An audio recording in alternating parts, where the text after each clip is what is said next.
ಹೊಸೆದು ಬೇವ ಹೃದಯವ ಸಲಹೆ ತಂಪ ನೆರೆವ ಸುಧೆಯು ನಮ್ಮ ಶಾರದಾಂಬೆ.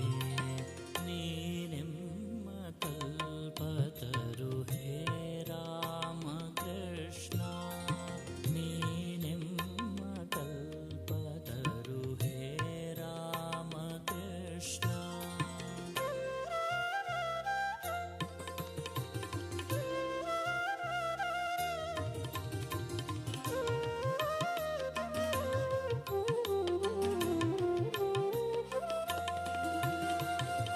ತಪಗೈದು ರಸ ತುಂಬಿ ನಿನ್ನಾತ್ಮ ಫಲವೀವ, ತಪಗೈದು ರಸ ತುಂಬಿ ನಿನ್ನಾತ್ಮ ಫಲವೀವ. ನೀನೆಮ್ಮ ಕಲ್ಪತರು ಹೇ ರಾಮ ಕೃಷ್ಣ, ತಪಗೈದು ರಸ ತುಂಬಿ ನಿನ್ನಾತ್ಮ ಫಲವೀವ. ನೀನೆಮ್ಮ ಕಲ್ಪತರು ಹೇ ರಾಮ ಕೃಷ್ಣ. ಸತ್ವರಸ ಕೆಡೆ ಮಾಡಿ ಎದೆಯ ನಂಜನು ಕಳೆದು, ಸತ್ವರಸ ಕೆಡೆ ಮಾಡಿ ಎದೆಯ ನಂಜನು ಕಳೆದು ತಂಪ ನೆರೆವ ಸುಧೆಯು ನಮ್ಮ ಶಾರದಾಂಬೆ. ನೀನೆಮ್ಮ ಕಲ್ಪತರು ಹೇ ರಾಮ ಕೃಷ್ಣ, ನೀನೆಮ್ಮ ಕಲ್ಪತರು ಹೇ ರಾಮ ಕೃಷ್ಣ.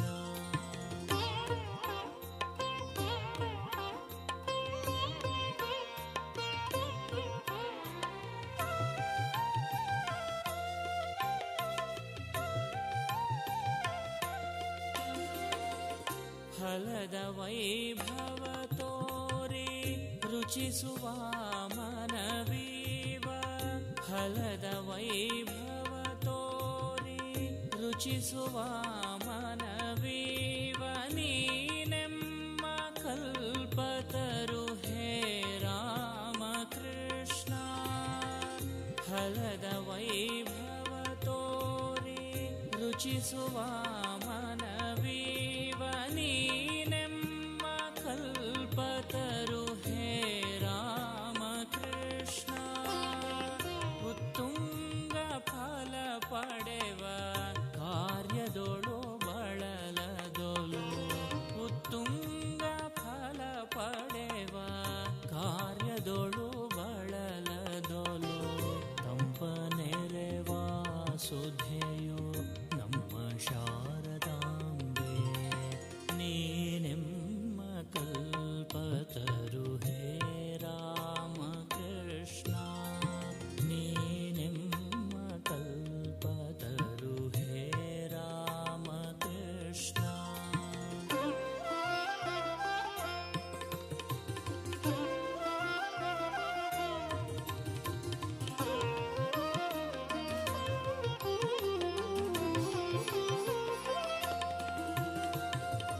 ಪಕ್ವ ಫಲಗಳ ಕಳಚಿ ಮುಕ್ತಿ ಮರ್ಮವ ತೋರೋ, ಪಕ್ವ ಫಲಗಳ ಕಳಚಿ ಮುಕ್ತಿ ಮರ್ಮವ ತೋರೋ. ನೀನೆಮ್ಮ ಕಲ್ಪತರು ಹೇ ರಾಮ ಕೃಷ್ಣ, ಪಕ್ವ ಫಲಗಳ ಕಳಚಿ ಮುಕ್ತಿ ಮರ್ಮವ ತೋರೋ. ನೀನೆಮ್ಮ ಕಲ್ಪತರು ಹೇ ರಾಮ ಕೃಷ್ಣ. ತತ್ವ ಸಾರದ ಭಾರ ಹೊತ್ತು ಬೇವರೆಳೆಯುತ್ತೀರೆ, ತತ್ವ ಸಾರದ ಭಾರ ಹೊತ್ತು ಬೇವರೆಳೆಯುತ್ತೀರೆ ತಂಪ ನೆರೆವ ಸುಧೆಯು ನಮ್ಮ ಶಾರದಾಂಬೆ. ನೀನೆಮ್ಮ ಕಲ್ಪತರು ಹೇ ರಾಮ ಕೃಷ್ಣ, ನೀನೆಮ್ಮ ಕಲ್ಪತರು ಹೇ ರಾಮ ಕೃಷ್ಣ. ತಂಪ ನೆರೆವ ಸುಧೆಯು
ಶಂಕರನನು ಭಜಿಸೋ ಮಾನವ ಕಿಂಕರನಾಗುತ್ತ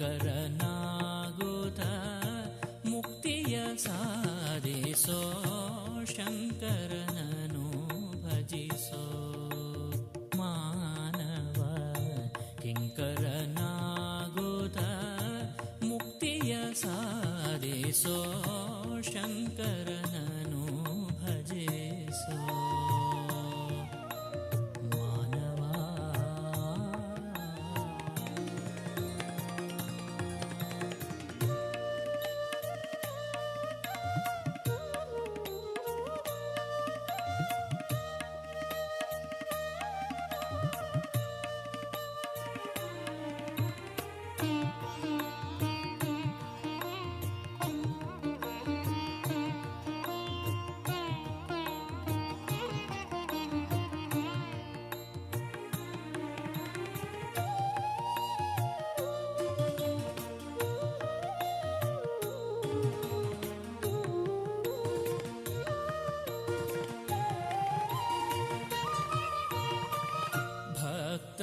ಭಕ್ತಜನಪ್ರಿಯ ಭಕ್ತಜನಪ್ರಿಯ ಗಿರಿಜಾರಮಣನ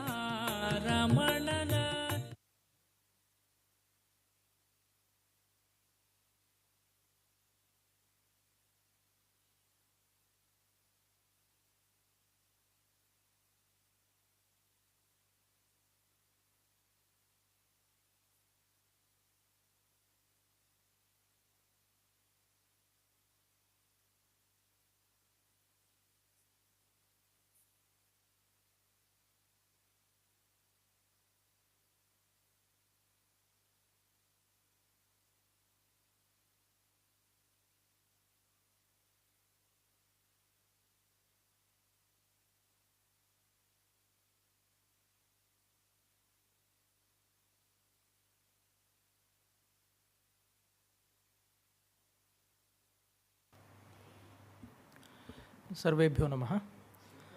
From the past few days, we had the rare pleasure of hearing Hari Ravikumar expound on D.V. Gundapa's magnum opus, his Gadya Mahakavya, the Jnapaka-chitra-shaale series, and specifically the Vaidika Dharma Sampradayastharu volume. And before this, he spoke to us about the fourth volume, that is the Divans of Mysore. And Jnapaka-chitra-shaale series has been translated into English, and the first five volumes are available for everybody to look at. Hari has been going through these volumes in these various series, and what struck us, the listeners, was the manner in which he brought out the essence of the volumes in such a cheerful manner all through the series, and remaining true to the spirit of D.V. Gundapa's vision. It might be when he was expounding on a Divan perhaps, or a Vaidika Sampradayastha in this particular volume. And never regarding the times that we live in as something bad, he took us on a journey where we can learn from D.V. Gundapa's insights into life and how to make our life better. And that is what DVG would have himself wanted from a person who is speaking on his own series. So, on behalf of all our listeners and on behalf of the Gokhale Institute of Public Affairs, I heartfelt thanks to Hari Ravikumar. I request Shatavadhani Dr. R. Ganesh to please come on stage and present Hari with a small token of our gratitude.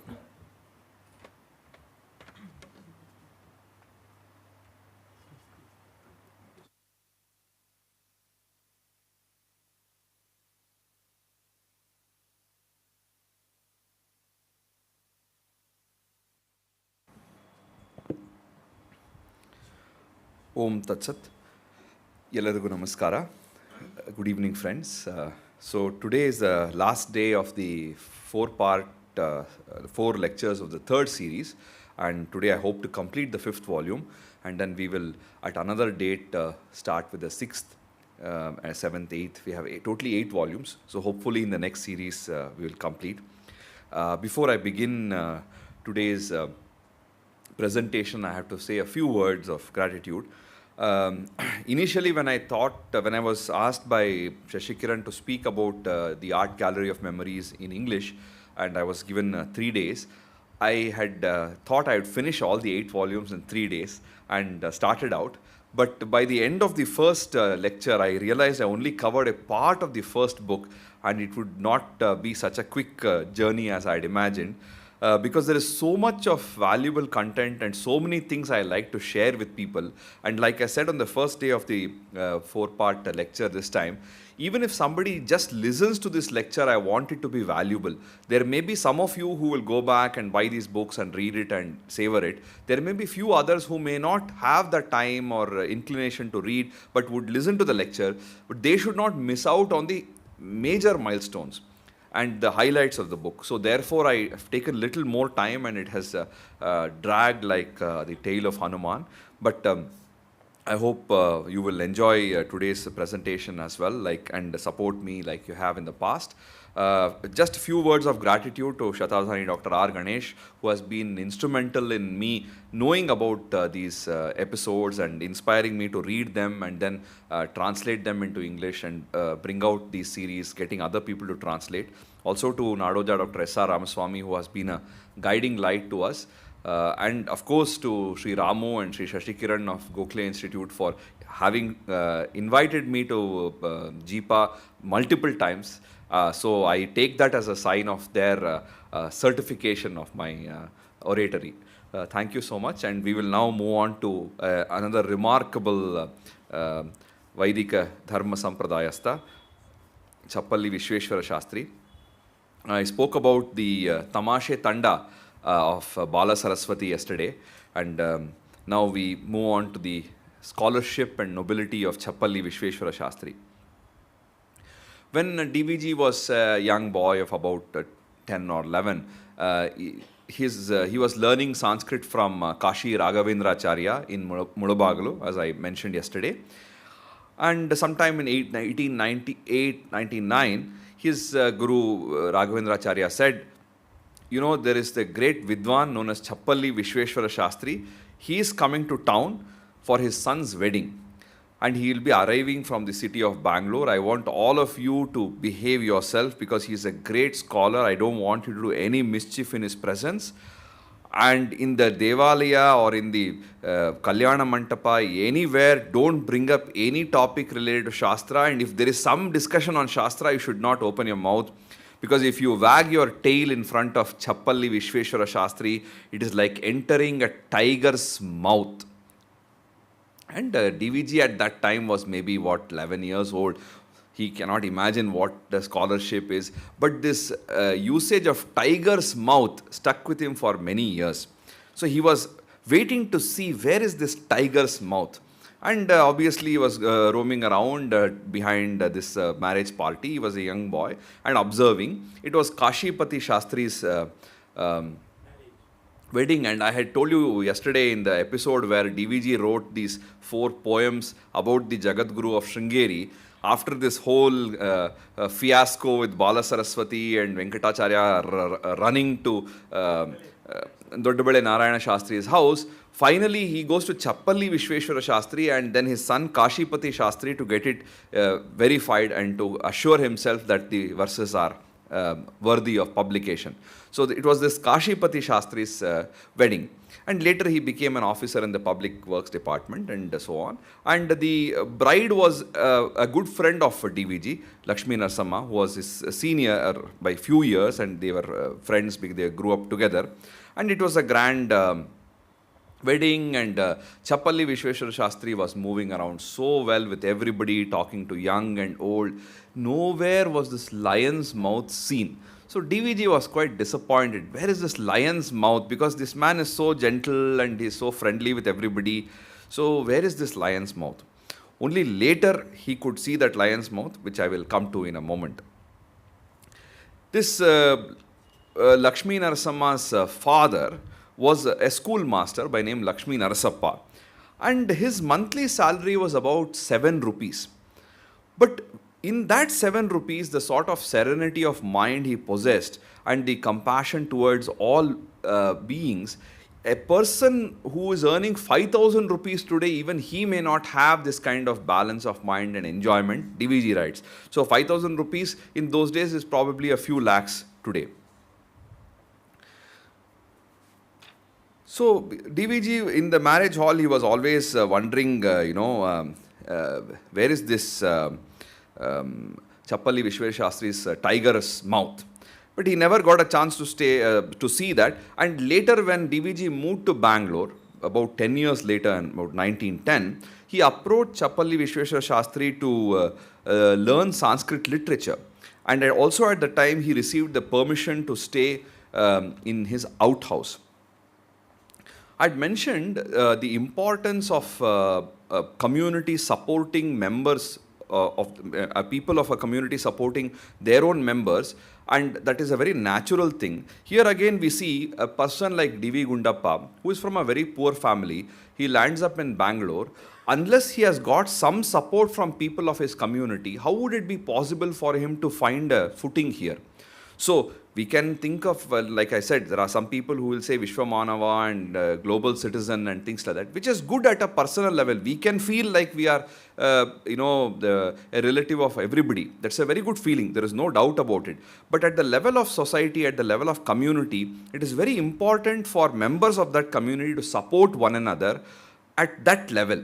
And later also DVG talks about the future of Vaidika Dharma Sampradayastas and how the Laukika Brahmanas can support the Vaidika Brahmanas, which I will come to at the end. But here we see simple instances where if somebody wants education, somebody wants food and stay, all these things, the community would support one another, which is a very important thing. Finally, DVG got to see tiger's mouth. Sometime in 1911 or 1912, there was a great assembly of Vidwans. There was a great Vakyartha in the Shankara Matha.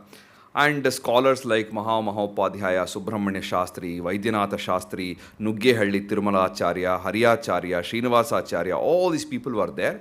And also Chappalli Vishweshwara Shastri and Motaganalli Shankara Shastri, all these people were there. And somebody like Nuggehalli Tirumalacharya or somebody brought up a point and an argument erupted. Then the tiger's mouth manifested. Chappalli Vishweshwara Shastri started replying to each of the arguments and the counter arguments, and he gave all the references from the Shastras, and he gave a lot of examples and analogies, and the manner in which he spoke, everybody was stunned and they were silenced by it. So that was the sort of mastery over Shastra he had. But outside of a Vakyartha, he was as gentle as a newborn calf, always smiling, always soft, and he moved around very freely with everybody and mixed freely. Only when it came to Shastra, we could see the tiger's mouth. When Chappalli, DVG writes that he doesn't know what the origin of the word Chappalli, maybe it's a village, or it is some where that village is, he has not asked his guru, but it is known that Vishweshwara Shastri came to Bangalore in 1890. And after coming to Bangalore, he was trying to find a job, and at that time this Chamarajendra Samskrita Pathshala was not yet established. Later on, it became a very iconic heritage institution, one of the oldest centers of traditional Sanskrit learning in Karnataka. And it was the Nalvadi Krishnaraja Wadiyar established it in 1896 in memory of his father, Chamaraja Wadiyar X. And this Chamarajendra Samskrita Mahapathshala was established. But before that, Chappalli Vishweshwara Shastri used to teach in the houses of some of individual families like V.N. Narasimha Venkatapati Iyengar and so on. And with the efforts of people like Bhashyam Tirumalacharya and others, there was a Samskrita Pathshala set up in Tulasi Tota, which is near KR Market, Chickpet, near Chickpet. And it was set up, and then Chappalli Vishweshwara Shastri was installed as a teacher. This was the older form of the Mahapathshala. Later it was it converted into the Chamarajendra Samskrita Pathshala, and now Chappalli Vishweshwara Shastri became a government employee. So it was a great thing to be a government employee those days. So he rushes to V. N. Narasimha Iyengar and he says, "Sir, I have got a job now. I am now a government employee." And Iyengar, he congratulates him and said, "Shastri bhavam apakritya, mestri bhavam upakritaha." So you were a Shastri till now. Now you will be a mestri. It has two meanings. So the word mestri is a mason who supervises other workers. It can also mean a schoolmaster. So Narasimha Iyengar was kind of indicating that there will be some sort of, this is my understanding, there will be some sort of administrative work and chaperoning work. Part of it will be like a mestri. Until this time he was a Shastri, just teaching Shastra and happy with that. And eventually he joined the Central College as a Sanskrit Pandit. Chappalli Vishweshwar Shastri naturally was very traditional, very large-hearted, and every year used to celebrate the Ramanavami festival at home. Even other occasions he would celebrate a lot of pujas and parayana would happen. He used to appoint different purohitas whenever such an event happened. So somebody came to him and said, "You are yourself a Vidwan, you are so learned in all the Shastras, why do you appoint a different purohita?" The response he gives is very important. He says, "A purohita is an essential organ of any karma. If a ritual is conducted even in the home of a purohita who is qualified to recite the mantra, such a purohita should employ another purohita." This is what the Shastras say. Because naturally a person who is a purohita, he has to focus on the ritual and getting everything done. Will he focus on the ritual or will he invite people and welcome to them to his house? As a host of a festival, you have so many other responsibilities. It is very difficult to be a purohita there. And also it is encouragement for other purohitas. In 1911, there was a conference of Vidwans that took place in Tiruvadi in Tamil Nadu. The conference was basically gathered to discuss some of the reforms that were required in the traditions and the rules governing Hindu society. So Chappalli Vishweshwar Shastri was also in attendance, and he, after attending the conference, when he came back to Bangalore, DVG went to his house and asked him how it was. And Vishweshwar Shastri was in a very happy mood, and he said, there are so many eminent scholars who had come for this conference. People like Professor Malur Rangacharya, Professor Kuppaswamy Shastri from Madras, Professor Sundaram Iyer, some of the High Court judges and lawyers. All of them were in the conference. All these people are worldly scholars, but they knew as much Sanskrit as we Vedic scholars did. They are very well versed in Shastras. Not only are they aware of our Shastras, they are also aware of the worldly life. They know what is happening in politics. They know what is happening in law. Therefore, in some sense, they are no less than us. In fact, they are more qualified than us. Because what do we know about some worldly happenings? We know our Shastras well, but we don't know what is happening in the world, and therefore they are superior to us to a certain degree. And even in the matter of their commitment and faith to Dharma, they are no less than us. Because who can say somebody like Rangacharya or Sundaram have some shortcoming towards their Dharma and compassion towards the world? So for a Vaidika scholar, to say this, it is so, it requires such understanding of the larger context. Because in fact, even a person like Professor M. Hiriyana, when speaking to Vaidika Vidwans, he has said it's so important to have Western education. You should open your mind towards the reality of what is happening around you. And that some of the people are not ready for it. Even today, there are people who look down upon worldly knowledge, who are studying the Veda. Therefore, it is very important to look at this passage and see the magnanimity of Vishweshwara Shastri. And then DVG asked him, "So you are praising these Laukika Vidwans so much. Did their suggestions, were their suggestions accepted by these Vaidika Vidwans?"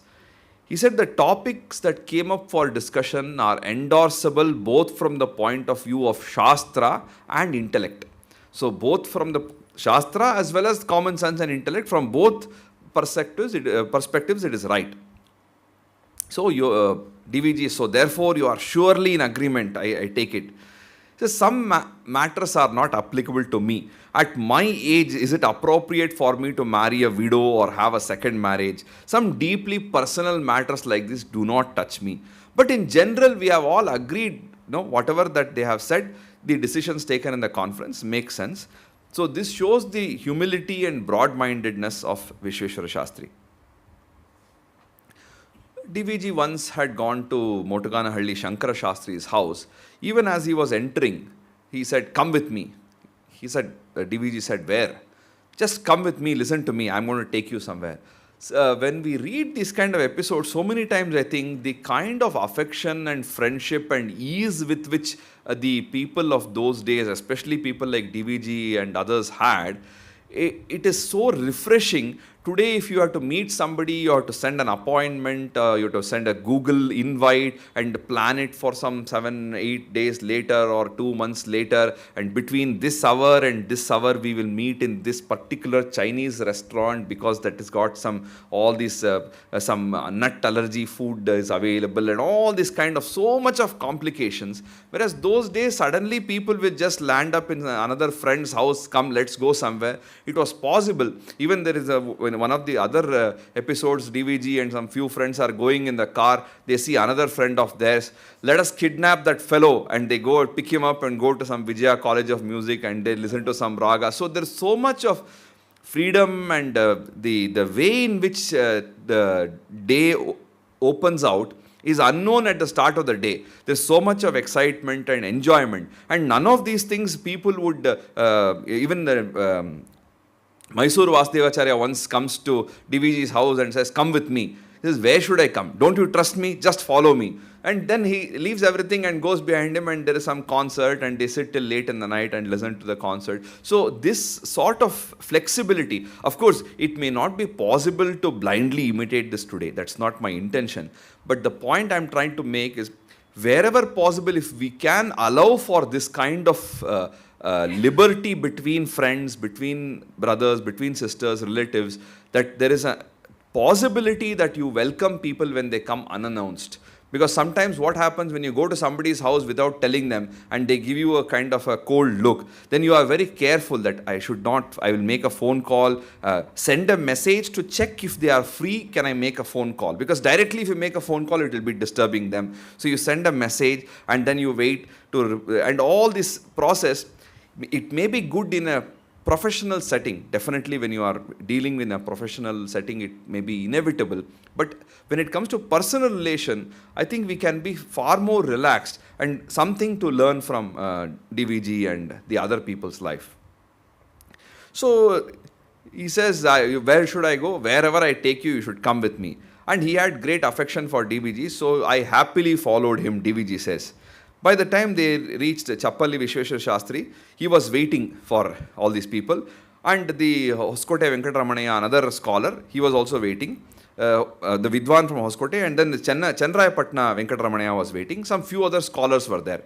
So all this small group of Vidwans, they started walking on the 5th crossroad of Chamarajpet, and then they reached some Subbanna's farm located in the street which is behind Puttana Chetty's bungalow. And there was one small temple of Ganapati, Vigneshwara Devalaya. And Shankara Shastri goes there and taps on the door. And some sannyasi opens the door. He was a fairly young sannyasi, about 35 years old. And he had taken out a saffron robe and he had put it as a kind of bed sheet on the floor, and he's probably taking a rest. But he invited them, and he looked like as if he is from Bengal. And he began his conversation in Sanskrit, and he invited everybody else. Shankara Shastri spoke to the Swamiji, and he said, "You should enlighten us about some topic." The ascetic said, "Whatever I know is very limited. What can I say?" Shankara Shastri then said, "There is a Anandamayo Abhyasat in the Anandamaya section of the Brahma Sutra. Perhaps you can give a commentary on that."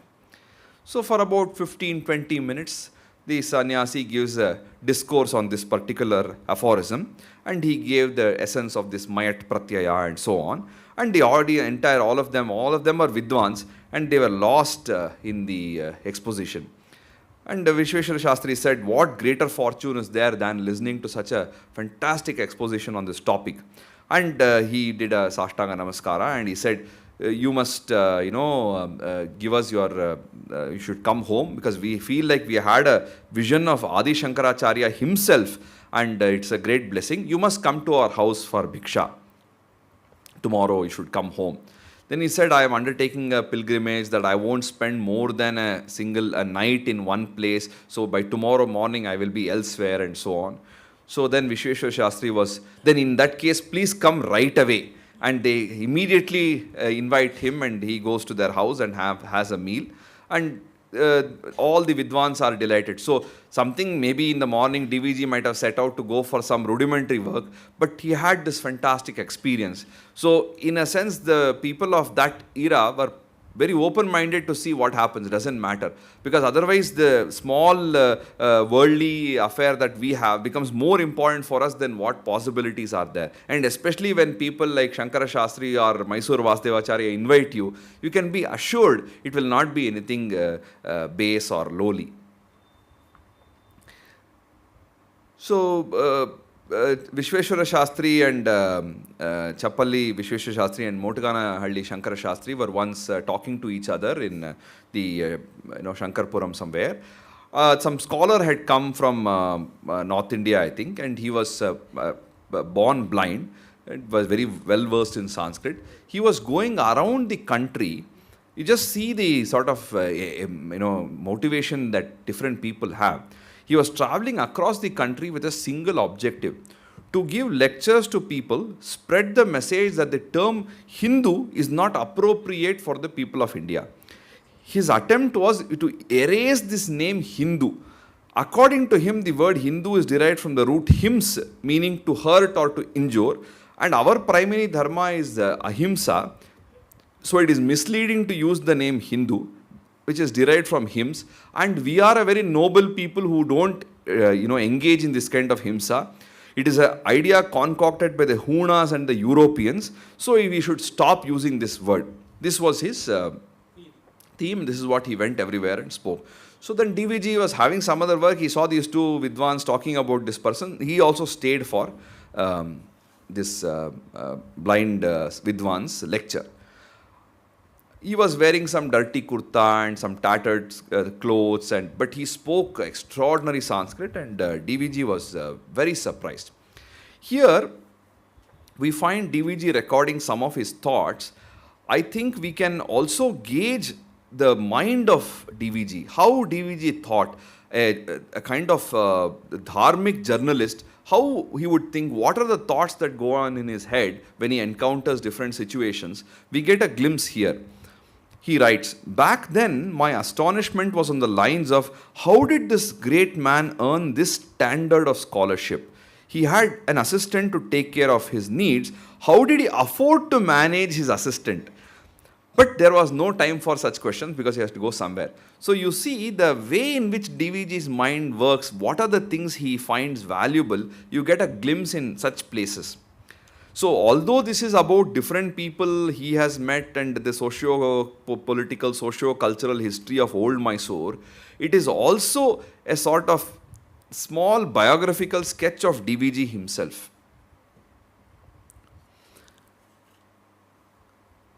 The reason why he narrated some of these episodes was to show the magnanimity and the generosity and scholarship of Vishweshwara Shastri. Even earlier, in the previous volume, when VP Madharao had asked Vishweshwara Shastri to come to meet him and he wanted some help, Madharao tells him, you don't even know how to ask for favors. So that is the sort of naivety and simplicity that Vishweshwara Shastri had. Another episode shows a different facet of Vishweshwara Shastri, and that is when DVG wanted to read a text by the name of Mani Manjari Bhedini. So Mani Manjari is a text of the Madhva Sampradaya, which is has some material which is not very nice about Shankaracharya. So as a rebuttal, an Advaita scholar has written a Mani Manjari Bhedini, which has refuted this arguments in Mani Manjari. So Shastri told DVG in Telugu, why do you want to read such a petty work. You have already read some of Shankaracharya's writings and you are reading his Shankara Bhashya. That is more important. Why do you want to read these despicable books? So he had nothing to do with any sort of petty fights, and anything lower than the level of Shankara Bhashya, he was not interested. At the same time, this did not mean that he was completely Vaidika and did not think of anything else. Once when DVG found a handwritten manuscript of the Kamandakiya Niti Sara and read out the first verse, which talks about the importance of the king imparting the right punishment to the wicked, the explanation he gives brings to our mind the political acumen of Venkatnarana Bhatta, and also some of the principles that are laid out by D.V. Gundappa in the 4th volume. Vishweshwara Shastri told DVG, evil is the major part of the world. The first duty of a king is to contain evil. It is only after containing evil can the protection of the good occur. Punishment is needed to contain evil, and it is not possible to keep evil people in check without effective punishment. The kingdom itself will not exist if evil people are not stopped. Therefore, the first instrument that a kingdom or a country requires is punishment. Everything else is secondary. Bhayat bhogaya kalpate. Prosperity arises from the fear of punishment. When fear is instilled within evil people, the good people will be able to live well, enjoy prosperity and all the other things. Therefore, it is definitely fitting that the author of the Niti Shastra has invoked punishment first. See the clarity of thought and the way in which he has established this. And this is exactly what DVG writes about in the 4th volume as the primary function of a government is Shishta Poshana and Dushta Dandana, or to protect and nourish the good people and to punish the wicked people. That's when it's two sides of the same coin. One cannot happen without the other. And finally, DVG concludes this by saying the world of today wasn't the world of Chappalli Vishweshwara Shastri. That was a different world, and this is a different world. The possibility of understanding the minds of so many brilliant scholars and so many people is only because DVG recorded it. So therefore, just as an aside, I must mention that there are so many such remarkable personalities in our own families, our own ancestors, our own friends. Even if you are not a writer, my request to you, and I think Dr. Ganesh has been saying this so many times to so many people in personal conversation as well, but publicly I would like to make an appeal to all of you. If there are such luminaries in your ancestors, your friends, definitely make a record of them. Even write a simple blog page, have a couple of photographs, because there are so many people, so many great scholars in our country, so many great accomplished savants. We don't even have a photograph of them. We don't know where they were born. We don't know any information. We don't even want some biographical details, but at least some episodes from their life. If we can capture it and put it in some personal blog page which is available on the internet, which doesn't cost anything today, can easily open a WordPress page. It will be really valuable for the future generation. So now we go to Motaganahalli Shankara Shastri, another great scholar. Among the various Sanskrit Vidwans that DVG knew and whose patronage he sought, Motagana Shankara Shastri was very, very close to him, and he showered him with the most affection. And the kind of liberty that DVG enjoyed with Motaganahalli Shankara Shastri, he did not have with anybody else perhaps. Right from the beginning, he was very, very close to DVG. Even before DVG met Motaganahalli Shankara Shastri, there were two instances that made Shankara Shastri's name known to DVG. The first was K. Krishnaswamy Iyer and Dr. M. Srinivas Rao had jointly translated and published Vidyaranya's Panchadashi. It is a remarkable work, and it is thankfully available even today on the archive.org website if anybody is interested. So in that translation, they have expressed their gratitude to Vidwan Motaganahalli Shankara Shastri, and Krishnaswamy Iyer himself told DVG that Shankara Shastri's outlook was very modern, and he had the ability to sympathetically look at any of the changes in the thought process in the modern times, of contemporary times, of when he was talking to Krishna Swami Iyer. So he came to hear of Shankara Shastri's name. Also, in the Rameshwara Devalaya in Chamarajpete, after the Deeparadhana, there was a Deeparadhana every evening. As part of this, the temple Archaka would say, Churnikam Avadharaya, or ask somebody to sing a stotra or a song or something. At which point, two brothers who looked very similar to each other, would together start singing some stotras in a very, very melodious voice. And these were and the DVG would think that who are these people? I mean, is there anybody who can sing so well stotras in such a beautiful manner? Who are these two people? They look like brothers. And later he realized that Shankara Shastri and Ramashesha Shastri, both of them from the Motaganahalli family, these are the people who are singing, and therefore he developed further reverence towards Shankara Shastri. At one point, I think Vidwan Motaganahalli Shankara Shastri worked as a Sanskrit teacher in the Dharmaratnakara Rai Bahadur Arcot Narayana Swami Mudalayar School, RBNMS High School in the cantonment area near Alsur Lake. So during that period, Sitarama Shastri was a person who served as a Kannada Pandita, and Mottanahalli Venkappayya was the English teacher, who was, I think, also a relative of D.V. Gundappa. And DVG writes, because I was largely unemployed back then, each afternoon at about 4:30, I would go to the aforementioned school from Chamarajpet, meet these three elders, and return to the city with them. So every day he would go at around 4:30 to the Alsur Lake, and from there, during the course of their walk, they would come through Kabban Park, and they will be discussing something. They will sit there. So there used to be some poetry recital or some singing, and Venkappayya was also good in music, and he would sing something. Shankara Shastri was also had a melodious voice. So Venkappayya would just start humming a raga, do a raga alapana. Shankara Shastri would provide some very nice verse from Sanskrit literature. So immediately he would set it to tune and they would start singing. Shankara Shastri would follow. And sometimes in the middle there would be some argument. Argument would heat up and they will have a heated debate. Then they'll need some little bit of rest. So in the Kabban Park when they're walking, they will sit down in some stone bench and take some rest. And again they will get up and they will continue. And sometimes Venkappayya would give examples from English literature and whatever he had read. Before they realized, very often it would be dark and late in the evening. So they would not know how the time was spent. From 4:30 in the evening till late in the evening, they would not know what it is. Then they will get up again and go on back to their house.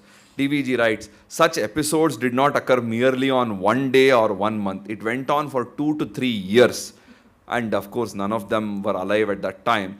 But see the way in which, without spending a single rupee, walking from Alsur Lake to Chamarajpet, which would take easily about 45 minutes to 1 hour, was spent in the company of great minds, in the company of music, in the company of literature, and in the company of Shastra. Shankara Shastri was also very skilled in composing both verse and prose. However, he probably didn't author any book.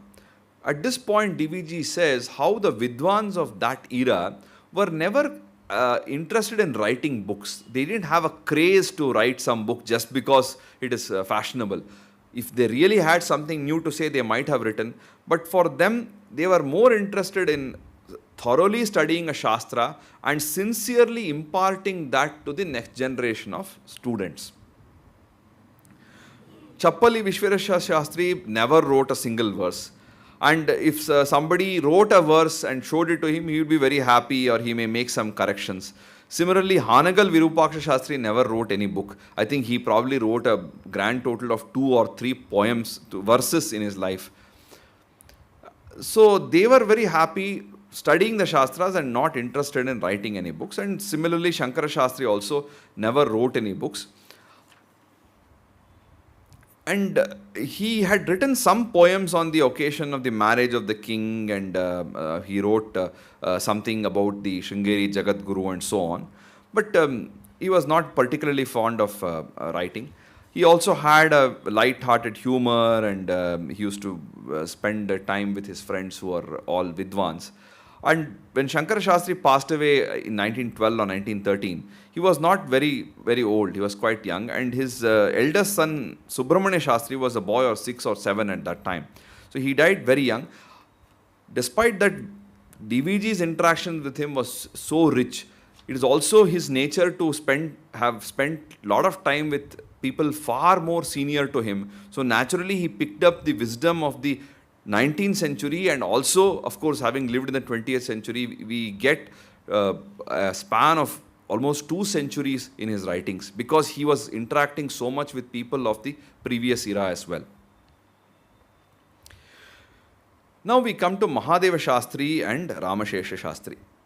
Now the elder brother of Motaganahalli Shankara Shastri was Mahadeva Shastri. He was also very, very skilled in music and literature as well.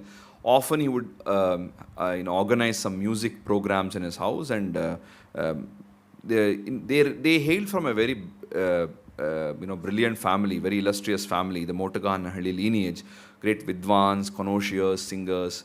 And one of the ancestors, Mahadeva Shastri's ancestor, had the title of Abhinava Kalidasa. And he was much older in the previous century. A lot of music, songs and stotras, all these things were very, very common. And Mahadeva Shastri was known for his gentleness and delicateness in his speech. He was also very good in Ayurveda. So sometimes if he wanted the polishing stone or rubbing stone, which was kept for preparing the medicines for patients, he would call out to his wife in Telugu, may the rubbing stone be brought. And DVG would say, "Sir, your sentence does not even have a subject." Then Shastri would say, "Wait, the subject will come now, bringing the stone." So this is the kind of conversations that he would have. And DVG knew all the 3 brothers, Mahadeva Shastri, Shankara Shastri and Ramashesha Shastri, very well, and all of them regarded him with great affection. Ramashesha Shastri was also a very, very illustrious scholar. He was working as a Sanskrit Pandit at the Arya Balika Pathashala in Bengaluru. He has translated the Mudra Rakshasa from Sanskrit to Kannada, and also Mukundananda's one-act play from Sanskrit to Kannada. But his greatest contribution is the translation of the Srimad Bhagavata Purana into Kannada with word-for-word meaning and a detailed commentary. Through the course of this work, he was facing a lot of mental and financial, physical worries. But this is what he wanted to do. It was like a vrata, and he put all his efforts and worked on this. DVG writes, in matters of Shastra, he had the assistance and encouragement of his elder brother Shankara Shastri, which acted as a backbone. However, in matters of money, both were like Purandara Dasa. So they are not at all behind money. It's an interesting episode that DVG narrates. When he knew that Ramashesha Shastri was working on the Bhagavata, it was being printed in the Irish press, where DVG also used to frequent it, and his own newspaper, the Karnataka, was being published there. So every now and then he would see Ramashesha Shastri. One day, just as a practical joke, DVG told Ramashesha Shastri, "Shastriji, you claim that the Srimad Bhagavata was authored by Veda Vyasa. You see, I have my own doubts. The poetical style is not like Vyasa's. I think the treatise was authored by a grammarian by name of Bopadeva. See, there are doubts about this, and a lot of scholars are discussing this. I'm sure you have read all these, great scholarly debates like Durjana Mukha Chapetika, Ati Durjana Mukha Maha Chapetika, and all these works. Of course, these are all not real works, just made up things. So he said, I'm sure you have read all these things. This is totally, now they don't believe this Vedavyasa theory anymore and things like that. So suddenly Shastri got worried, and he told him in Telugu, my boy, please allow me to finish producing my work. Let the books be sold. Then you do whatever you want. Don't pour mud into a poor Brahmana's mouth. Then DVG had a laugh. He said, even I wish sincerely that the treatise must be completed, and it must be completed well. How does it matter who is the author? Just look at the kind of work it is. We should only keep this in mind, is it not? And then finally Ramashesha Shastri was mollified, and he said, okay, let it be. So you can see the sort of humorous situations, and even there is some shastric element which is there, something we can learn. Lot of people would also listen to this Purana recital by these two brothers, Shankara Shastri and Ramashesha Shastri, and regularly they would give discourses on the Puranas. And this was the way in which the great works of the past was propagated to the common people. I think today there are not so many people who are doing this Harikathas and Purana recital. It will be very nice if people organize such events in homes and for festive occasions to encourage such Purana recital and discourses. Next, we come to the Vidwans of Chamarajpet.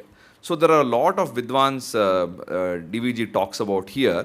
I will bring to mind, I will discuss about one Hosakote Venkatrama Shastri, a very interesting story because of which I am speaking about him. Venkatrama Shastri was narrating this story to DVG.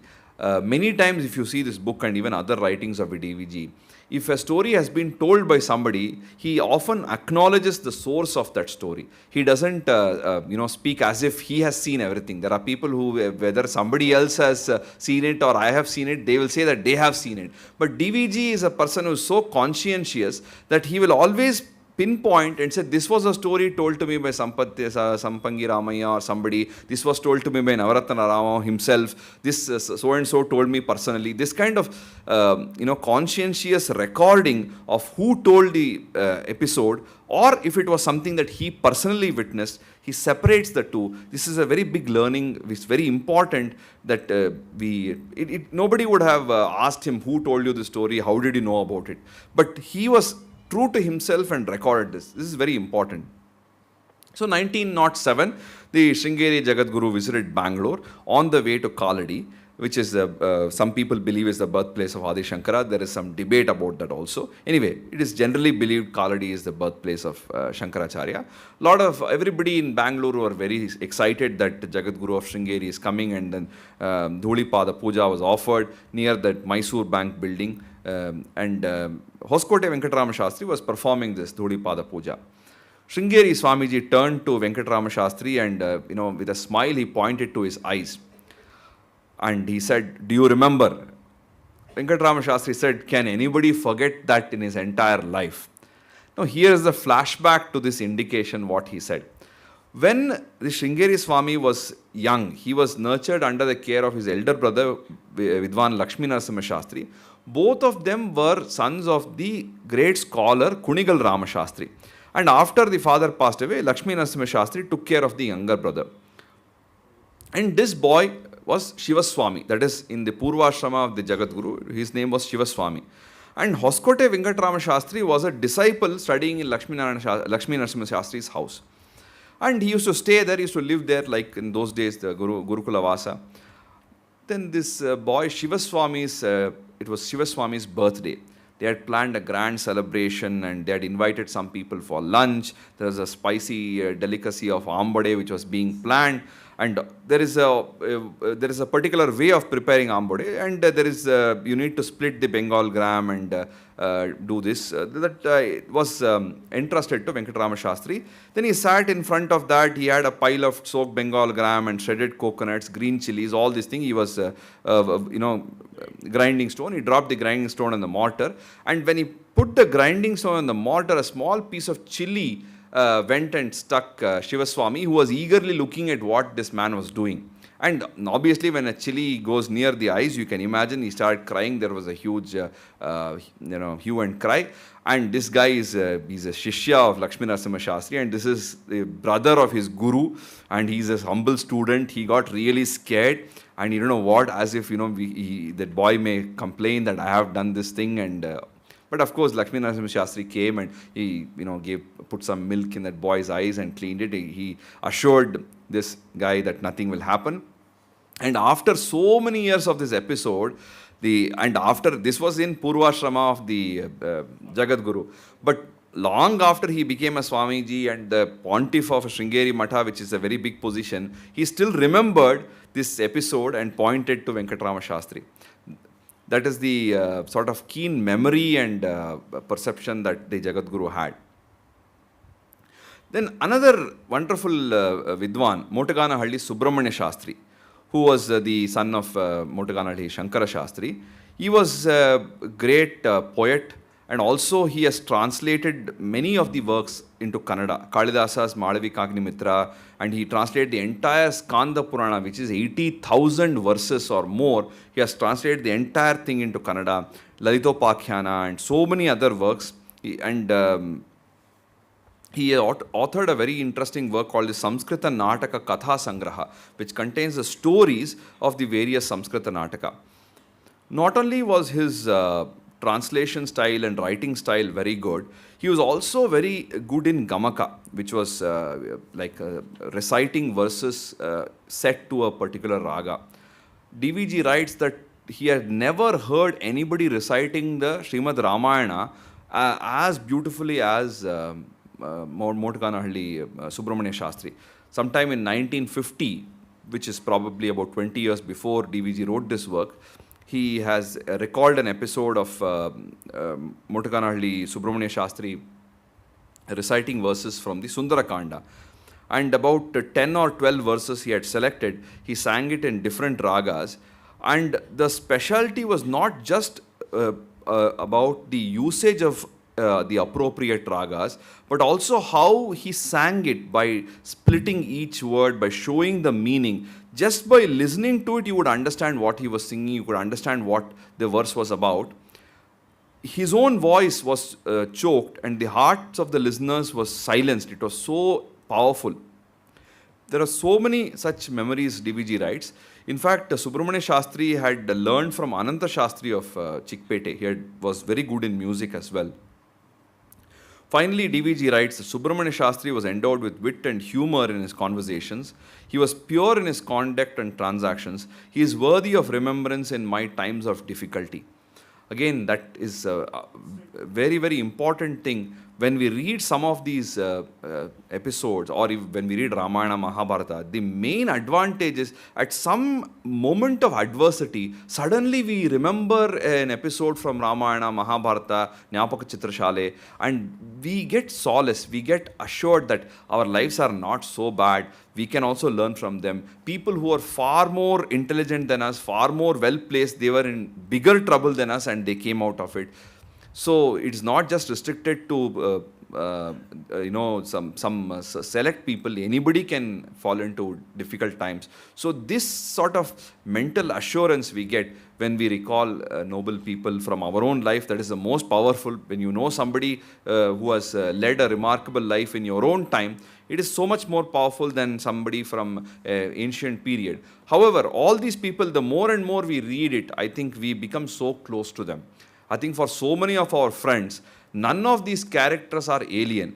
Dr. Gundanna is our friend, K. Krishna Swami Iyer is our guru, Sivapichai Mudilar is our friend. So all these people have become our friends and gurus. That is the sort of intimacy this book can afford if you spend some time with it. Now there is a small chapter called The Heart of Vaidika Brahmanas, which basically narrates one beautiful episode and then a few other small associated things.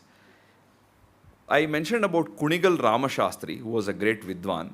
He had embarked on a pilgrimage to Rameshwaram. And Kunigal Ramashastri was a very celebrated Vidwan, and the Mysore Maharaja had been a great patron of his scholarship. Mummadi Krishnaraja Wadiyar, and M.S. Puttanna even wrote a Kunigal Ramashastri Charitre, and also a recent work titled Sons of Saraswati by Chinya Ravishankar talks about him and some of the other important people in that intellectual tradition of that era. So Kunigal Ramashastri was on a pilgrimage to Rameshwaram, and Mummadi Krishnaraja Wadiyar had made all the necessary arrangements. There was a team of chefs, there was a palanquin, there were servants and people, strong people to carry this palanquin, and also he had different hukumnamas that were written, all the permits that were for crossing different borders, and relevant administrative authorities who were there at the places. So he would camp on en route in some places, so permission for all that. Everything was prepared and was arranged. So with this entire huge retinue, they moved towards Rameshwaram. On the way, there is a big town called Mayavaram, which is now called Mailadurai. This is a very well-known town. A lot of great scholars are from this town. There was one elderly Mahamahopadhyaya, Raju Shastri. He had been given the title of Kulapati. Kulapati is a Vidwan who provides food and accommodation to 100 students and imparts education to them. And this was the stature of Raju Shastri. He was in fact a descendant of Appaya Dikshita. Now Kunigal Ramashastri came to Mayavaram, and Raju Shastri, this towering Vidwan Mahopadhyaya, he just joins that palanquin crowd. There are a lot of people just going along with the palanquin. He also joins. So he is just, like an ordinary man. He's just walking on foot next to the palanquin. And whenever there was a stop or some accommodation, he never took the accommodation. He never ate food. He made his own arrangements. But he would, the moment they will depart for the next set of thing, he would join them. This happened for a couple of days. And Raju Shastri is a Kulapati, he has so many students. All the students were now a little, miffed. Our Guru is a Mahopadhyaya. He is so learned in all the Shastras. He is a Kulapati. And he is walking next to a palanquin like a nameless, faceless person. He is such an eminent scholar, and he is walking like a nameless person. And look at that fellow on the palanquin, doesn't have any respect for our Guru. He is not even looking at him. And this is his behavior. What is this? And all this kind of thing. This is not an insult to our Guru, it's an insult to us. All this kind of galata. And these murmurings and this thing reach such a high volume that it reached the ears of Raju Shastri. Then Raju Shastri called these people and he smiled and told them, see, the person on that Pallaki is a great Vidwan. He has gone to some Navadvip and studied Navina Nyaya. Now, it's very common when this huge palanquin and a big retinue of chefs and servants are walking. There will be a lot of excitement in the crowd. There will be so many people. Can he look at all the people who are following the palanquin? You cannot expect him to do that. It is natural that he is focusing on his own thought process and things like that. He has traveled to Navadvip and studied Navina Nyaya, and I have only studied Prachina Nyaya. At my age, where will I go to some Navadvipa, Nadia in Bengal and study this Navina Nyaya? So I have to take some instruction from this great scholar. So I learn some Navina Nyaya. Therefore, I have been walking behind Ramashastri. You just wait, have some patience and see what happens. Raju Shastri's students, they believed their Guru and said, okay, we will wait for some time. Maybe what he says is true. What can we do? And he kept quiet. After another day, suddenly Ramashastri saw him and he said, sir, who are you? What is your name? And so on. He says, I am Raju Shastri. I come from Mannargudi. I have been wanting to ask you to, I come to see you to seek the alms of Shastra instruction from you. And the moment Kunigal Ramashastri hears his name, he immediately gets down from the palanquin and does a Sashtanga Namaskara and tells the Pravara and everything and bows down to him. So you can imagine what the kind of respect that he had. After the exchanging of pleasantries, he says, please sit on the Pallaki. Then Raju Shastri says, no, it's not for me. I will walk. Please sit down. I have to learn from you. He put his foot down and said, if you are going to walk, I will also walk. So then finally, without any option, Raju Shastri also sat on the palanquin. Both of them went and discussed so many things about Shastra. And when the retinue came back to Mayavaram, Raju Shastri invited the Kunigal Ramashastri to his house and made him sit there, and they fed him. He was there for 2-3 days and spent 2 beautiful days and discussed so many things. Only then he returned to Mysore. This was the path of Vidwans of yore. Again, DVG says, this episode was narrated to me by the Right Honorable V.S. Srinivasa Shastri. He needn't have added this. Nobody would have known who has narrated, whether he himself have seen Kunigal Ramashastri, who was living some 100 years back. We don't know, but he mentions that this was narrated to me by V.S. Srinivasa Shastri.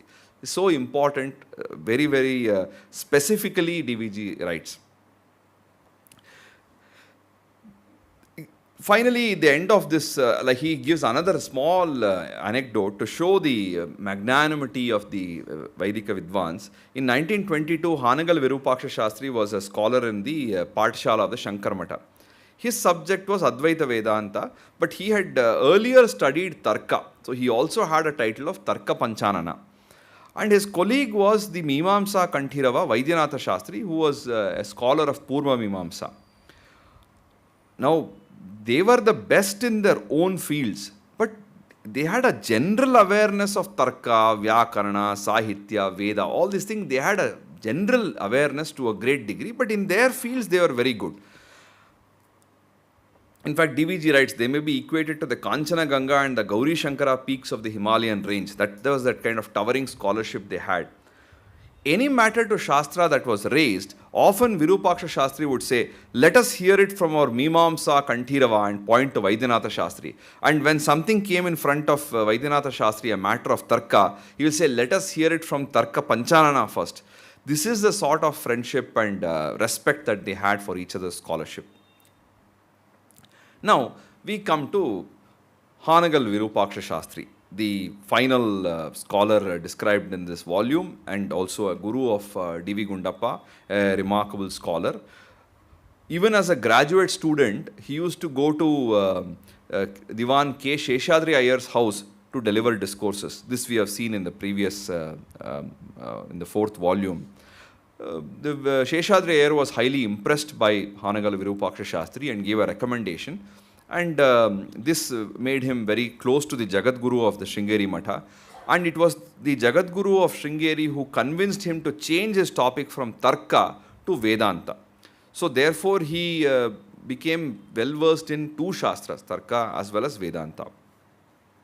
So he was a man of great integrity and spotless conduct. He would speak his mind. He was very, very honest, and he never bothered about what other people would think, but he was very, very straightforward. There was a study circle that used to take place in the Shankara Matha every morning for the ordinary people, common people who are interested to study and pursue Vedanta for their own personal joy. So lessons in the study circle will not get into too much of Shastra detail, but on the general lines for people to get an understanding of what Vedanta was. So people like B.V. Lakshman Rao were regulars there who had great reverence for Vedanta. And it was B.V. Lakshman Rao who introduced DVG to Virupaksha Shastri.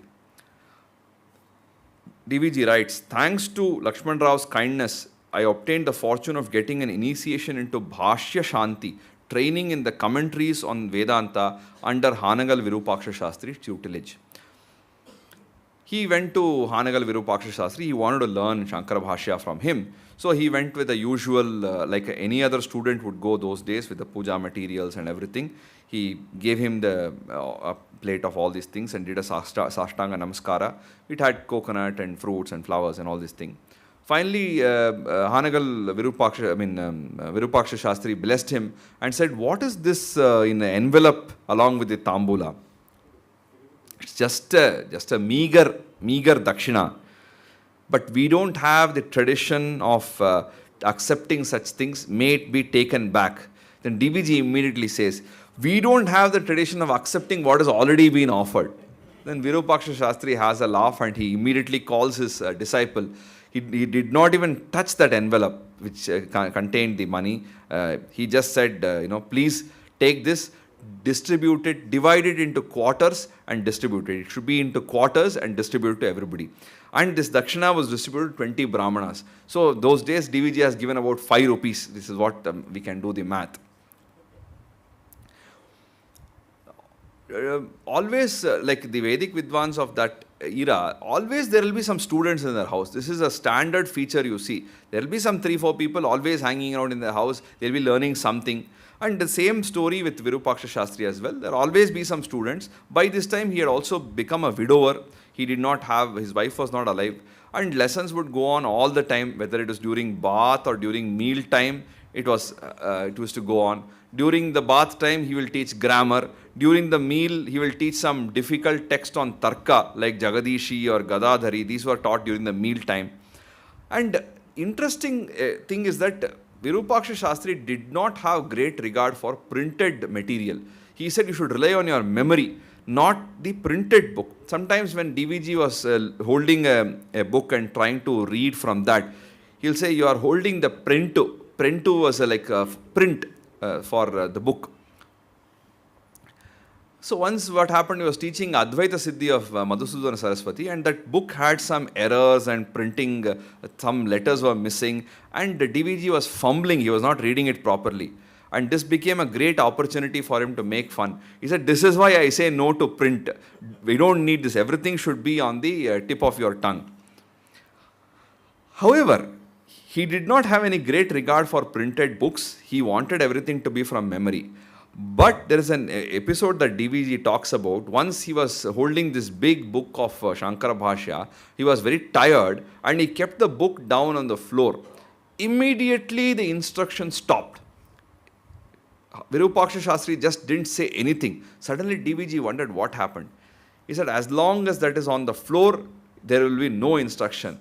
You have to keep it in your hand. If it is really heavy for you, then I will get a Vyasapita. Please keep it on the text must be kept on the Vyasapita and read. It should not be kept on the floor. So even though he did not have a great regard for printed books because he wanted it to be on the tip of the tongue, he had great regard for knowledge, and he said, when the book is put on the floor, then the lesson will stop. That was his adherence to his conscience. Another interesting episode in the life of Virupaksha Shastri, I mentioned that when DVG came to him with some dakshina, he never touched that. He immediately told his students to take it. In fact, he has never touched his salary also by hand. He used to get a monthly salary of 80 rupees from the Shankara Matha. He never touched this money. What he would do, in the salary disbursement ledger of the Matha, he would go and sign his name as Hanagal Virupaksha Shastri in Devanagari script, and he will just go away. Later, he will go to Krishnappa, who was a grocer, who was having a grocery store, and he used to tell him, please go collect that money from Shankara Matha and send the grocery to my house. And what is the balance? Is there some balance that I have to repay? If there's something, I will take care of it. Krishnappa would say, nothing is outstanding, maybe some 8 or 10 rupees is due, that's about it. Immediately he would say, oh, Dasara will arrive very soon, I will have to go to some exams at that time, then I will get the money, the dues will be cleared. This assurance was unnecessary for Krishnappa. He will just smile and say, don't worry, absolutely fine. Because that's the sort of devotion he had for Virupaksha Shastri. Then Virupaksha Shastri would visit Kaladi once every year. Then whenever he wanted to visit Kaladi, he would tell DVG. DVG would then place a request to the Chief of Railway Police, Rao Sahib K. Srinivasan. What would happen is Rao Sahib Srinivasan would tell the station master in Arsikere, the Bengaluru train will anyway stop in Arsikere for a few minutes at about 6 in the evening. At that exact hour, some servant will come, he will show up at the train, receive Hanagal Virupaksha Shastri, take him to a nearby well. He would already have a metal pot and this thing for drawing water from the well, a copper vessel and some tamarind and a bit of soil and all these things.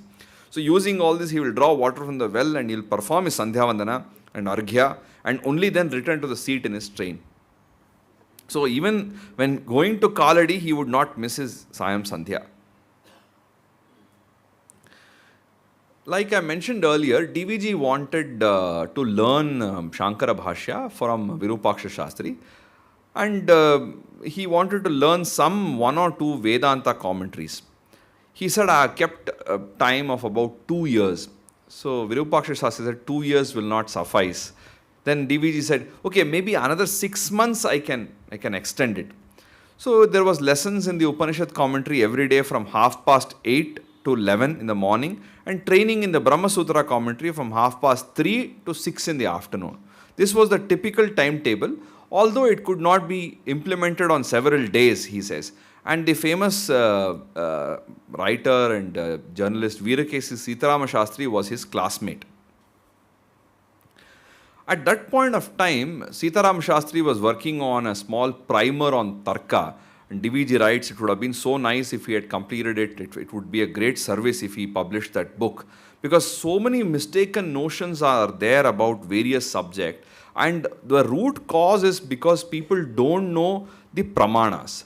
The logic is a very, very important subject, and especially the basics of Nyaya, which is epistemology, should be learned by everybody irrespective of the field. So, this sort of primer on Tarka would have been very useful. Virupaksha Shastri himself was a great scholar of Tarka, as I have mentioned. Now, I told you earlier that he was a very straightforward person. His mentality was that I must speak the truth that resides in my soul, and I must speak it fearlessly. And when it came to speaking the truth, he never bothered who it was, he never bowed down to any authority. Because of that, he was respected by everybody. At the same time, he was also very compassionate. He had seen poverty, he had seen sickness, he had seen hardship, he had seen death in his personal life, he had seen the death of his wife at a young age. So all these things had made him very soft and gentle, but that did not come in the way of him speaking the truth. Once DVG, when DVG was going for lessons to the Shankara Matha, there would be days when Shastri would come late. Once he came almost 45 minutes late to the class, and when there was an extreme delay, DVG would be waiting there, and Shastri was feeling so bad that he was delayed.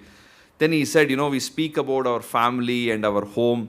In our home, no matter in who behaves in what manner, no matter what they do, if we are blind to all this, then it is a happy family. Everybody is happy.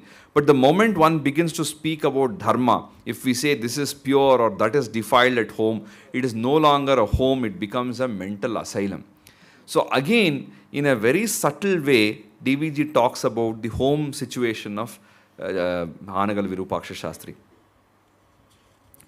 Then there was this episode of, there is this practice of Guru Vandana, which would happen at the commencement of every class. So they would, when he came to class, he would ask everybody, I hope you have done your Pratah Sandhya, and then let us perform Guru Vandana. And this Guru Vandana would be the, Sashtanga Namaskara of 10 or 12 times to this portrait of the Guru's picture, and 10 or 12 times in his lexicon, a count of 1 meant doing Sashtanga Namaskara 12 times. So this continuous process of Sashtanga Namaskara was this thing called Guru Vandana. And if at all DVG said, yes, I have done, somehow he would never believe it. He said, let us do Guru Vandana again, we don't lose anything. And DVG write, in those days I had not yet become a barrel. Yet Shastri's Guru Vandana procedure was physically arduous, and sometimes my limbs would fail. So this is a sort of Guru Vandana that was done before the lessons. Then first thing he will check is whether all the previous day's lessons were learnt properly. Then he would go to the next day's lesson. DVG would barely manage to remember the previous days, and somehow he would have prepared for the next day's lesson, and finally he got tired of trying to make a show of it, and he honestly confessed to Virupaksha Shastri, it is a fortune if I understand the overall structure of this Shastra. I am not studying to become an authority on this Shastra. So I just want to get an overall idea of the subject. My profession is different. I am a journalist. I am in politics. And the subject which is relevant to my profession and livelihood is constantly growing. The political science and economics, there's so many new developments, theories. I have to read so many books and keep myself updated about that. So therefore, it is not possible for me to get a command over Vedanta like a traditional Pandita. So that's also not my desire. I just want to get a flavor of it. So this is my situation. Shastri said, okay, we will complete it as soon as possible, don't worry. And he gave him some reassuring words. And despite this, he relaxed neither the procedure of Guru Vandana nor that of questioning the lessons. Because if you do something, you should do it properly. Even if you know 4 lines, you learn it properly. That was the mindset they had. Once during the course of explanation, Hanagal Virupaksha Shastri gave a very nice simile to explain the human condition. So he was talking about the situation where sometimes we overeat, the tummy bloats up. And then, the tummy starts making some funny noises. And then we say, oh my God, the tummy is not okay. Then you take an enema. The heaviness will disappear a little bit, the body becomes little light, and then we take a little pint of castor oil, and then we wait for the ejection. And it's Wednesday today, there is some free time, it is 9 or 10, but the heaviness remains, oil just sits there in the tummy, now it is 11, then we think, okay, it won't work, we will finish our bath and Sandhya Vandana and eat our lunch. The heat from the food will melt the impurity in the body and all the heavy stuff will slip out. And after all this such deliberations and waiting and think, we go and finish our bath, we dry ourselves, we are just about to sit for Sandhya Vandana and wearing all the sacred garments, and it announces its arrival. All the bathing is completely wasted. So he says renunciation is exactly like this. Family, hardship, loans, embarrassments, all experiencing all these things. You say, I have had enough of family life. You go to the guru and say, please, I want to become a sannyasi. You give me this ochre robes, I will become sannyasi. And, I want to leave everything. And even as the barber is shaving the head for sannyasa and you are just trying to get the thing, your worries of the wife and children enter the head. Oh, I have to leave such a good woman who is such a good wife to me, and I have such good children, they are so brilliant. Should I leave all this and go away? At that moment of time, all the 6 months of renunciation goes away in a minute. So that is why he says our renunciation is very unreliable, and it occurs only the moment there is a loan or a hardship. Moment there is a nice sari, you see, then all that goes away. And this is the reason he says the Sringeri Jagadguru never used to give sannyasa diksha left, right and center. He would just say, if somebody wanted sannyasa, he will say, why do you want sannyasa diksha? You live like a sannyasi. You lead a simple life. What is there to give you sannyasa? Is it something to be given? You just eat at the matha. You worship goddess Sarada. You listen to the Puranas. Live without any worry, anxiety, tension. That is what is sannyasa. Why you want a special attestation from the guru? And even after this, if somebody was very persistent, then he would say, one should not trust the renunciation that occurs very quickly. So don't be hasty. So wait for some time and then come back. So if you see, when the way in which this Aggada Vairagya sometimes come to people, it is not for the real, through real understanding, it is a sort of escapism. Therefore, you see, if you look at the Western critics and some of the people from outside, they always try to put Vedanta and the Indian way of sannyasa as a sort of escapism. And when we see episodes like this, we realize how much they try to avoid this escapism. It should not become escapism. It should be a genuine request for sannyasa. That is what the Jagadguru was mentioning. So, far from being escapism, Vedanta is for leading a good life in the worldly sphere itself. Now, the government of India gave the title of Mahamahopadhyaya to Virupaksha Shastri. And the Mysore Maharaja gave him the Vidyanidhi honorific.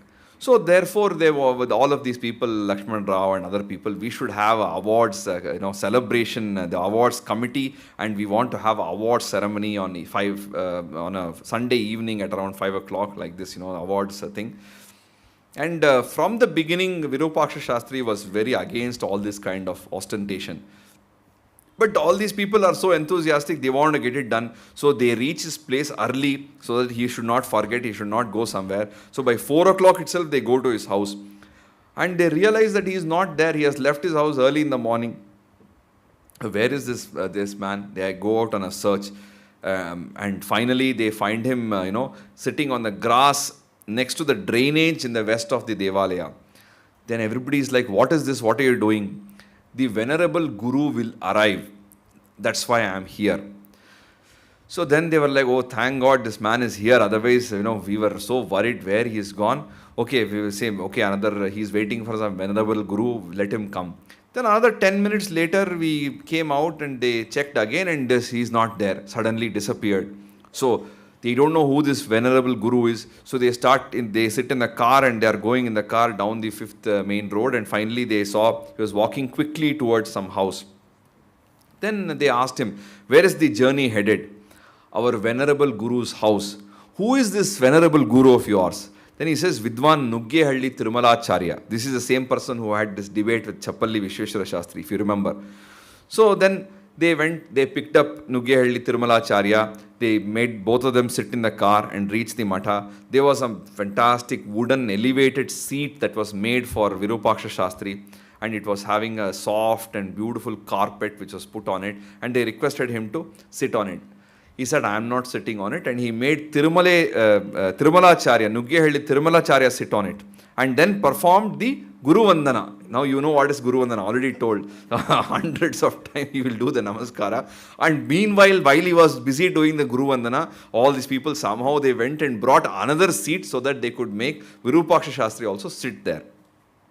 Then all this award ceremony, you know how it is, everybody spoke. And finally, when it was Shastri's turn to speak, he said, all of you are overjoyed. Even I am very happy. So if somebody says, you are Vidyanidhi, you are Maho Mahapadhyaya, who will not feel happy listening to such things? You know, Maharaja has given this, imperial government has given me that. Obviously, I am very happy. But there is another Maharaja, a Raja greater than all the emperors, Dharmaraja Pitrupatihi, the Dharmaraja or Yamaraja. Someday I will have to go there. Then he will tell me, they gave you all these titles and you accepted. Vidyanidhi, Mahapadhyaya, you accepted everything. So to which Vidya are you Nidhi? To which knowledge are you a treasure? When he asks me these kind of poking questions, what answer I will give? I should remember that. See the sort of humility that he had. And of course, finally the felicitation gets over, and then we move to another episode, the meeting with Madan Mohan Malaviya. In 1926 or 27, Madan Mohan Malaviya came to the Mysore Samsthana, and he wanted to meet with the great Vidwans of the Mysore state. And there was a gathering in the Parakala Matha, and the Swami of the Parakala Matha was the president of that assembly. And people like Virupaksha Shastri and many other great Vidwans were there. And among the non-Vaidika people, people like the Diwan, who was at that time Mirza Ismail and Subramanya Iyer and others were there. Madan Mohan Malaviya started speaking in beautiful Sanskrit about a very, very important problem. I will just read out some passages from it because I think you will see the relevance of what he's saying. Almost 100 years later also what he's saying is so relevant. He says, the Hindu society continues to grow feeble. In this age of democracy, the strength of numbers has great significance. In all matters of the state, decisions are taken based on numerical strength. Given this, it is essential for us, for the Hindu society, to safeguard its numerical strength for its own protection and welfare. For yoga and kshema, you need numbers. But however, even among Hindus, a good number of people are converting to other religions because of the zealous missionary propaganda of Mohammedans and Christians. In this manner, the numerical strength of the Hindu society is fast eroding. And among those who are leaving the Hindu society, the number of those who are known as the Panchamas are significant. People from the higher Varnas are not rendering any kind of help to the people of these jatis, nor do these people know what their own religion is. Further, none of the Brahmana organizations and mathas have made any arrangement to educate them in matters related to Hindu dharma. Unfortunately, this is more or less the same situation today. Hardly any of these mathas and organizations are interested in raising the standards of the entire Hindu society. They are very, very closeted. Unfortunately, this is a situation. There may be exceptions, but this seems to be the case in most cases. This seems to be the problem. And he says, it is important to give samskaras to people from all walks of life in the Hindu society. And he gives a list of suggestions. I won't go into the details. You should read it. It's so nice. Basically, what he says is every Hindu should be given some sort of a samskara diksha by a learned person. They should be initiated into some mantra or taught some parts of some Purana or Ramayana, Mahabharata.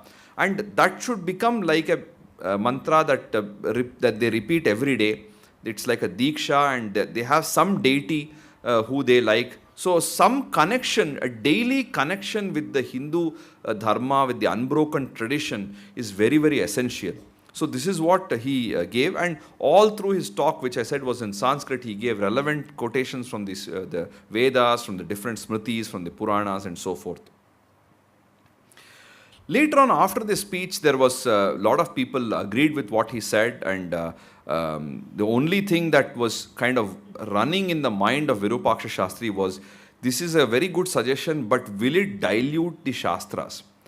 Now, from his point of view, it is correct. That's what he would think. But unfortunately, when we look at from the larger point of view, we should be willing to make certain concessions for the protection of the larger society. If that does not happen, none of the Shastras will survive. The only reason that these small pockets of great Vidwans were surviving is because a larger society was giving them patronage in some way or the other. If there is no Hindu society, there will be no Vedas. So one person knowing Veda in some corner will not be sufficient. So therefore, I think the sort of reaction from Virupaksha Shastri is not surprising. However, today we cannot afford to have such a reaction. It is very important to welcome everybody into the fold and not be very pedantic about it. This is my personal view on this matter. Another couple of episodes on Virupaksha Shastri before I complete today's presentation. Very rarely Virupaksha Shastri spoke about his childhood or some personal episodes. In fact, a lot of people in the past were not very open talking about their childhood or speaking about themselves. They never felt it is in good taste to talk about oneself. DVG himself being a prime example. He was scared that by talking about somebody else, things about him will be revealed. And following in his footsteps, we have S.R. Ramaswamy sir, who never says anything about himself except by mistake. So that is the sort of selfless attitude that they have, much to the chagrin of people like us who are spending time with him. Any case, Hanagal Virupaksha Shastri, when he was a student, he was staying in somewhere near Purnaya's Chowdhury in Siddikatte, and he was there was a Brahmana Agrahara, and he would go to somebody's house for food, and it was very difficult, and there was hardly any money. He had rented a room. The rent was 25 paisa per month, and there was no electric light. So the method of study he had is very, very instructive for students. What he would do is he would pour a little bit of oil in a lamp, light that lamp from the Nanda Deepa, which was in front of the deity, and then he would take a palm leaf manuscript, which would have about 8 or 10 lines of Sanskrit text. Very quickly he would read that about 4 or 5 times, commit to memory, and put off the lamp because the oil will get wasted. Then he will step out on the street. He will be walking on the street and memorize, repeat the lines again and again and again. In case there was a particular phrase he couldn't remember, he would hit his head or close his nose and tell, what is this? Come on, you cannot do this. And then suddenly he will slap his cheeks or whatever, and then he will remember, and all the thing will come from his mouth. I say, Vamana, you have become such a great Vidwan. That is how he motivated himself. If he still did not get it, he would abuse himself. You are born a fool, you are a useless fellow. And then again he would go back, light the lamp, study a little bit, memorize it, put it off.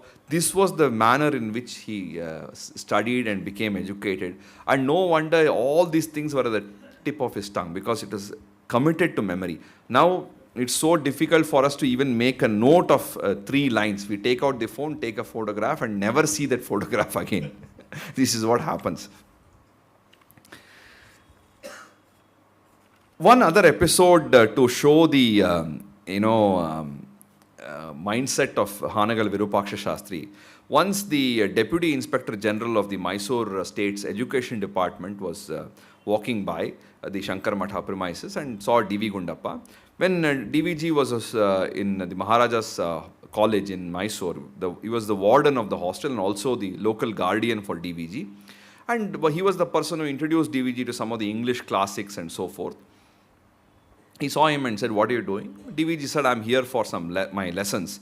And he said, I'm learning, Shankara Bhashya from Hanagal Virupaksha Shastri. Then Dasappa was very interested. He said, oh, very good, I have to ask him a question. And then when Virupaksha-shastri came, he said, I was curious to learn the meaning of a specific word from you. So Hanagal Virupaksha-shastri, yes, sure, may it be commanded.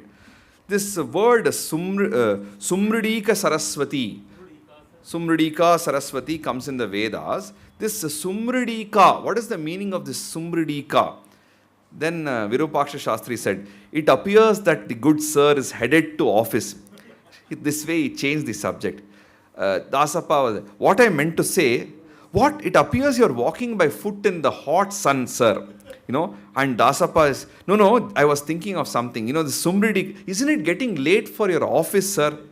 It's okay, I will adjust the time. The Sumridika, by this time, Shastri's patience was worn thin, and he said, sir, as long as that, pointing to his shoes, he said, as long as that is there on your feet, Veda should not come from your mouth. That was the kind of traditional thing he had. And of course, he tried to put up a weak argument saying, but then there are people in Europe and other places who have written on Veda. He said, that is fine, sir. But if you are a public servant, there is certain protocol. When some Maharaja says you have to sit here, you have to sit here, you have to wear a shawl like this, you have to wear a shawl like this. So you have all this protocol. When you have so much of reverence for these protocols when it comes to worldly matters, don't you think the Veda requires the protocol? So this is the thing, this is the respect one needs to give Veda and the Acharya. So should not keep a footwear on. And Dasappa also had great reverence for this kind of tradition. So he said, I understand, I will come another day in the traditional costume and ask you the question. Finally, again, the epilogue sums up beautifully these episodes from this volume. DVG says, every culture has some specialty, like I said in the beginning. So therefore, there is nothing wrong in we trying to go behind technology and material wealth and all these things. But there will always be other countries who are also excelling in these things. The one field that doesn't present any competition is culture, specifically the spiritual culture of India, which is the finest of India's wealth. And if we don't account for this, or if we neglect the spiritual culture, there is no other area in which India can be proud of. And there is nothing which we'll do which will be useful for the world. In fact, I still remember in 92 when the Babri Masjid came down, there was a lot of argument about whether it is right, whether they should build a temple and all these things at that time. And some people gave all sorts of ideas. Then at that time, I still remember very clearly, and I was a young boy in the school, and in the school there used to be this kind of discussion, because we should build some hospital or public toilet and things like that. And there was a lot of argument that was like, this place belongs to the Hindus because it originally belonged to the Hindus and so forth.